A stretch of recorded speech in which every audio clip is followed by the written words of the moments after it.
நோன்பாளி சம்பந்தப்பட்ட மற்றும் ஒரு சட்டப்பகுதியை பார்ப்போம். சிறுநீரக சுத்திகரிப்பு, டியலைசிஸ், இரத்தத்தை ஒரு கருவி மூலம் வெளிக்கொணர்ந்து சுத்தப்படுத்தி மீண்டும் உட்செலுத்தும் செயற்பாடே இதுவாகும். ஷேக் இப்னு பாஸின் தலைமையிலான ஃபத்வா சஃபை இது நோன்பை முறிக்கும் என்ற கருத்தை கொண்டுள்ளது.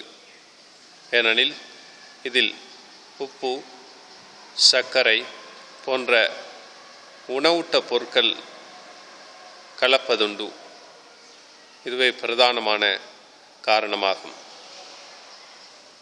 எனவே நோன்பாளி இப்படியான சிகிச்சை முறைக்கு ஆளாக வேண்டிய நிலை ஏற்படும் பொழுது அதை நோன்பு திறந்ததன் பிற்பாடு இரவு நேரத்தில் வைத்துக்கொள்வது மிக பொருத்தமானதாகும்.